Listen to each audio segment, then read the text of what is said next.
Which fit signature shoe is better to hoop in? The Nike PG5 or the Adidas Harden Volume 5?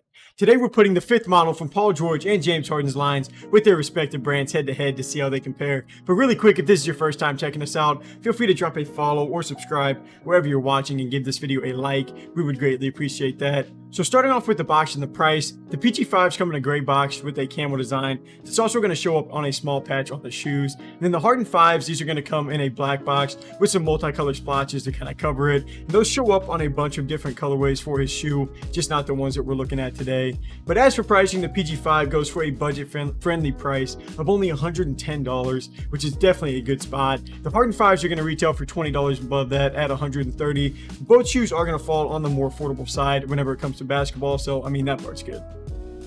So checking out the appearance for these shoes and starting off with the colorways, today we have the Nike PG5 Wolf Gray versus the Adidas Harden 5 Black and White Polka Dot. So starting off with the PG5s, although I do miss the zipper from the PG4s, I really thought that was a cool concept on his previous model. These ones still look pretty nice, but they're also going to be pretty simple, so I know they're not going to be everyone's favorite. But in between those white overlays in that gray area, it's going to feature some of that same like camo design or pattern that was on the box like I just mentioned. And I do like that Nike Air piece that's kind of worked into the midsole too, but I mean, aside from that, it's going to be a pretty basic design. But switching it over to the Harden 5s now, Adidas kind of flattened out the midsole compared to the Harden 4s.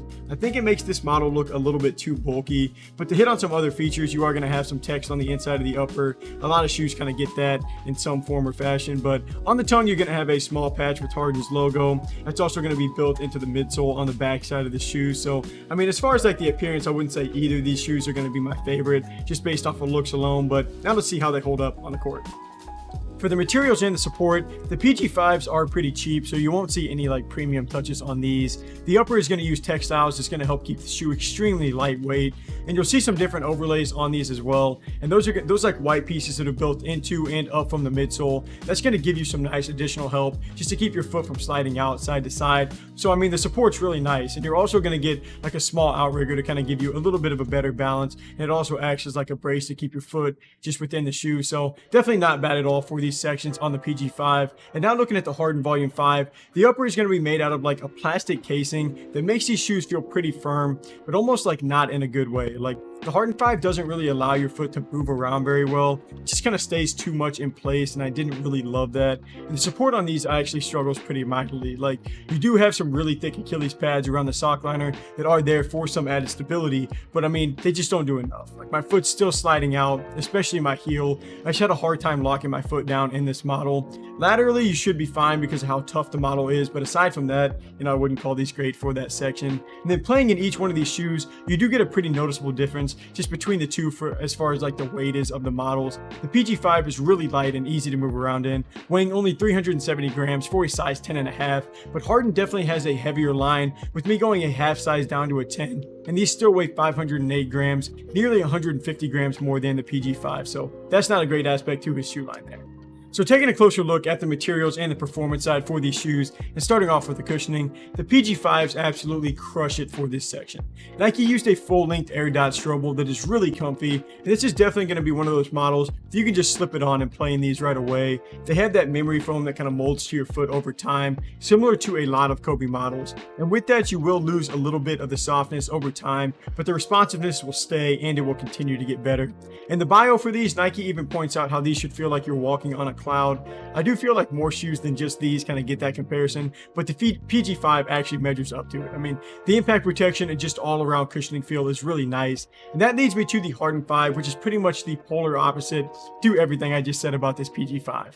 Adidas went away from the typical light strike midsole that was used in the Harden Volume 4, and they used this future natural setup where instead of the upper and the bottom being glued together, they just used super high pressure and intensity to kind of turn that into one piece. I guess the whole idea behind that was to make something as close to the human foot as possible, but in my opinion, it just did not land. These are really firm. You don't get a lot of soft feel to these at all, so I was a little bit disappointed in that.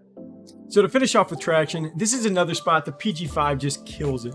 The traction pattern on these is meant to resemble the human foot. It's actually the same setup from the bottom of the Kobe 9. So you'll notice a few different parts about this shoe, kind of uses some previous Kobe ideas, and anyone who's played in Kobe's line know that that is definitely a good thing. But these play really well. Like, you get a really consistent traction feel. The grip on the floor is just really nice for all types of movements from what I've noticed so far. And the first thing I thought was like the cushioning was going to be the selling point on this model, but I think you could easily argue that the traction is right there with it. But the same thing cannot be said about the Harden Volume 5. I mean, these have proved to be a pretty big dust collector, and they don't really follow any type of pattern on the bottom of the shoe. I feel like I'm just sliding around in these. Even on like better courts, they just don't give me a great traction feel. But to finish off with sizing, I went true to size on the PG5, and that works great. The length is good, and it's not really a narrow model, so I mean, there's not an issue there. But the Harden 5s, they run way big. Like, I went a half size down, and these are still a little bit big in my opinion. So for anyone looking for more of a snug fit, you may want to even consider going a full size down here. So for the final ratings and starting off with the appearance, I don't really like the Harden 5s. The PG5 isn't bad, but I guess it's really still not that special either. Not enough for me to kind of side that way, so I'm just going to start off keeping that section as a tie. For cushioning, the Harden 5s, they don't really give you a soft feel. The PG5s, they give you a really soft feel. So Paul's line is going to take that section. The material section is the closest spot that the Harden 5s come to taking the category. If you've been following my dialogue throughout this script, you'll know I'm not really giving anything away here. I'm not really a big fan of the Harden 5s, but you know, with the Harden 5s having those Achilles pads and just a more durable feel to the upper, you know, I actually will end up giving them the material section.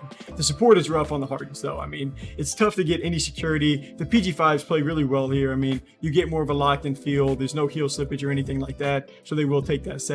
And then to wrap it up, the PG5s just, you know, cook the Hardens in the traction. I mean, it's not even really comparable for traction or for cushioning. I mean, the PG5s are way better in those areas, and that is going to be what leads me to having the Nike PG5 as the better shoe to hoop in. And honestly, I'm really big on this PG5 model. I mean, for $110, it is the best shoe that you can get for that price, in my opinion. Like, I had them in my top 5 performance shoes of last year because there just really isn't a weakness. Now on the Harden 5s, the cushioning is bad, the support isn't great, the traction is bad. It's just not a lot going well for this design, and it's a pretty heavy model too, so I just can't really say I'm in love with this shoe or even in like.